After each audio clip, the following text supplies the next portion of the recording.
አፍን ዝጋ። ትልቁ ስህተት ምን እንደሆነ ታውቃለህ? ሁሉንም ነገር ለሰዎች ማውራት ነው። እቅድህን ለሰዎች ስትነግራቸው ሁለት ነገር ነው የሚፈጠረው። አንደኛ ተቀናቃኝ ትፈጥራለህ። ሁለተኛ ሳይሳካ ሲቀር መሳቂያ ትሆናለህ።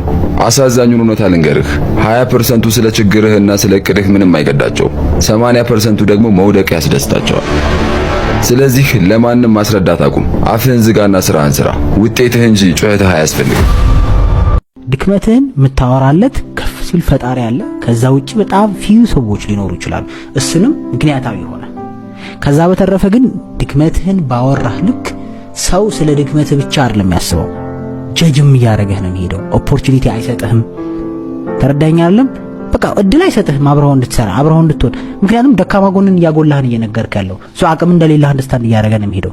ብዙ ጊዜ ነገሮቻችን የሚበላሹት በጠላቶቻችን ሴራ ሳይሆን ገና ያልተሳካን እቅድና ያልተጨበጠን ተስፋ ለሰዎች በመናወራው ወሬ ነው። ዓለም ውጤት እንጂ ሂደትን ማየት አይፈልግም። ስለዚህ በሚከተሉት ጉዳዮች ላይ አፋችሁን ዘግታችሁ ለሰዎች አትናገሩ። ሕይወት ቢከብድ እንኳን ለሰው አትናገር። ሰው ቁስልን አይቶ ጥሎ ይሸሻል እንጂ መፍትሄ አይሆንህም። ሰው በጭራሽ።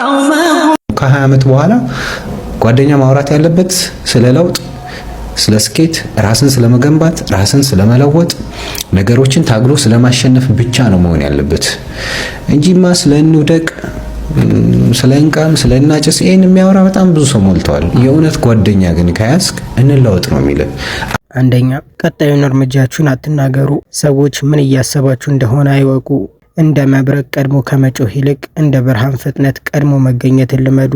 ስትሰሩ ድምጻችሁ ይሰማ፣ ውጤታችሁ ግን ዓለምን ያነቃንቅ። እቅዳችሁን ስትናገሩ የሰዎችን አይሳካም የሚል አሉታዊ አስተያየት ትገነዘባላችሁ። ጉልበታችሁም ይሸረሸራል።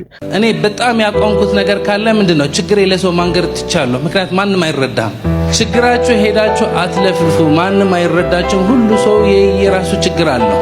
የየራሱ በየስልጣኑ ሁሉ ሰው በውስጡ ፔን አለው። ሁሉ ሰው የራሱ ችግር አልፈታም። እና የራሳቸው ችግር ያልፈቱ ሰዎች ያንተ ችግር አይፈቱልም። መጀመሪያ ችግርህን መፍታት ያለብህ አንተ ነህ። አብዛኞቻችሁ ሰው ምን ይለኛል እያላችሁ ለምን እንደምትጨናነቁ ታውቃላችሁ? ከቤተሰባችሁ ያለፈባችሁ ውርሰት ነው ይሄ። ከጎረቤታችሁ ያለፈባችሁ ውርሰት ነው። ሰው ምን ይለኛል፣ ሰው ምን ይለኛል፣ ሰው ምን ይለኝ ይሆን? እንደዚህ ብዬ ብሄድ ሰው ምን ይለኝ ይሆን? እንደዚህ ብዬ ብቆም ሰው ምን ይለኝ ይሆን? ምንድነው? ምን አይነት ልብስ ነው የለበሰችው ብባልስ? ምን አይነት ልብስ ነው የለበሰው ይሄ ልጅ? ጸጉሩ ምንድነው የሚመስለው ብባልስ? ይህ ማለት ነው ውርሰት ነው። ጄኔሬሽናል ውርሰት ከቤተሰባችን የተቀበልነው። ልንገራችሁ፣ እኔ ድሮ ከ2 ዓመት በፊት ሰው ምን ይለኛል፣ ከ1 ዓመት በፊት ለራሱ ሰው ምን ይለኛል ብዬ ጨናነቅ ነበረ። እንደዚህ ውጭ ሆኜ ካሜራ ሪከርድ ማድረግ አልችልም ነበር ልንገራችሁ። አሁን ግን እግዚአብሔር ይመስገን ህይወቴ እየተስተካከለ ነው። ለምን? ሰው ምን ይለኛል ማለት ስላቆምኩኝ። አብዛኞቻችሁ ተሳስታችኋል። ሰው ምን ይለኛል ማለት አቁሙ። ህይወታችሁ እየኖራችሁ አይደለም። ህይወታችሁ ፖዝ ላይ ነው ያለው። አሁን ሰው የሚፈልጋችሁ ኑሮ እየኖራችሁ ያላችሁት። ሰው የሚፈልጋችሁ ገባችሁ? እንደዚህ ሁሉ ስትባሉ እንደዛ ትሆናላችሁ። ግን የራሳችሁን ህይወት መርጣችሁ መኖር አለባችሁ። የዛኔ ነው ትክክለኛ መኖር የምትጀምሩት። ሁለተኛ፣ የውስጥ ህመማችሁን አትናገሩ። ብዙ ሰው ስለ ህመሜና ችግሬ ሲሰማ ያዝንልኛል ብለህ አትጠብቅ። እንደ ስለ ንቦና ምሁራን አባባል ችግራችሁን ለሰዎች ስትናገሩ 20% የሚሆኑት ስለ ችግራችሁ ግድ የላቸውም። 80% የሚሆኑት ደግሞ ችግር ውስጥ በመሆናችሁ ደስ ይላቸዋል። ስለዚህ ብሶትህን ለሰው ሳይሆን መፍትሄ ላለው ለፈጣሪ ብቻ ተናገር። አንተ ራስህ መቆም ሳትችል ሌላን ሰው ለማስደሰት በምታደርገው ጥረት ውስጥ ህይወት እየከፋችበት ሄዳለች። በቃ ሴቭ ራስህን መጀመሪያ ራስህን ሴቭ አድርግ። የቀጠለ ይሄዳል። ከዛ አይ ሴቭ ማለት ምን ማለት ነው? በቃ ሴቭ አድርግ። በገንዘብ ሴቭ አድርግ፣ በሰውነት ሴቭ አድርግ፣ ኢነርጂን ሴቭ አድርግ። አብዛኛዎቹ ነገሮች ለራስህ ነው መዋል ያለበት። ለራስህ ሳይውል ቀርቶ ለሌላ ሰው ዝም ብለህ እያባከንከው ብትሄድ ጥቅም አለ።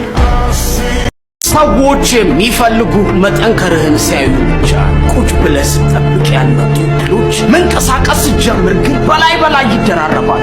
ፍቅረኛ ሳይኖርህ ዞር ብለው ያላዩ ሰዎች ፍቅረኛ ስትይዝ ግን አላስቀምጥ ይሉሃል። ቆመ ስትጠብቅ ያልመጣው ታክሲ እንኳን መንቀሳቀስ ስትጀምር የሞላ አንድ ሰው ይልሃል። ይህች ዓለም የምታዳላው ቁጭ ለሚል አይደለም፣ ለሚሮጥ ነው። ከሰው ለሚጠብቅ አይደለም፣ ለራሴ ያላንስም ብሎ ለሚታገል ነው። ከሰው መጠበቅ ልብህን ይሰብረዋል። እድል እስኪመጣ ቁጭ ማለት ብኩን ያደርግሃል። መሮጥ አለብህ። እድል የሚመጣው ስትዘጋጅ፣ ካልተዘጋጀ ቢመጣ ራሱ ታባክኗል። ተዘጋጅ። ሶስተኛ ያደረጋችሁትን መልካም ነገር አትናገሩ። ቀኝ እጅህ የሰጠችውን ግራ እጅህ አትወቀው። መልካም ስራችሁን ለሰዎች ስትናገሩ የፈጣሪን ውዴታ ታጡና የሰዎችን የውሸት አድናቆት ብቻ ታገኛላችሁ። ለሆኑ ለሰደቡን ለሆኑ ለፈተኑን ሰዎች ምስጋና ይድረስ። እነሱ ናቸው ያበሰሉን። ሰይጣንም ይፈትናቸው፣ ሰውም ይፈትናቸው። እየተፈተናችሁ ከሆነ ግን አንድ ነገር አላችሁ ማለት ነው። ወንድም ልጅ ቢሆን አትሸው። የምሬ ነው። ሰርክላችሁን በደንብ ማስተካከል አለበት። እንደዚህ አይነት ወሬ ከሚያወራ ወንድ ራሱ ጓደኛችሁ ራሱ 24 ሰዓት 24/7 ስለ ስራ ስለበለውት ስለማድረግ አጠቃላይ ኢሞሽንን ኮንትሮል ስለማድረግ ሳያወራ የሚያወራው 24 ሰዓት እቺ ልጅ ከዚህ ጋር ተኝቼ ከዚህ ጋር ተነስቼ የሚል አይነት ወሬ የሚያወራ ሰው ሆኖ ሽሹ። የምሬ ነው። ዘር ወይም ፍሬ መሬት ውስጥ ተደብቆ ጨለማን አልፎ ነው ወደ ላይ በቅሎ ለፍሬ የሚያበቃው።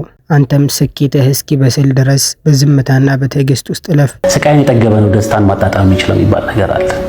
አንዳንዴ ውስጣችን የመሸነፍ ስሜት መሰማቱ፣ ይሄ መከፋቱ፣ ማዘኑ you need to take it as a positive። እናቴ 2-3 ዓመት በፊት ስትኖር የነበረው በቀበሌ ቤት ነበር እና የዛሬ 2 ዓመት ላይ ምንድን ያደረኩት መሰላችሁ?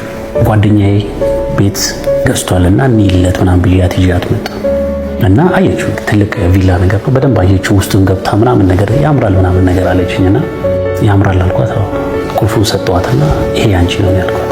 የዛን ቀን ያለቀሰችውን ባለኔ በቃ እንደዚህ በደስታ አስለቅሳታለሁ ብዬ ለሰከንድ ማስብ ያለቀ እና ያቺ ቀን ዛሬ ላይ ለኔ ኤነርጂ የምትሆነኝ፣ ዛሬ ላይ እንቅልፍ አጥቼ እስከ ሚድናይት እንድሰራ የሚያደርገኝ ያቺ የእናቴ የደስታ ለቅሶ ነች እና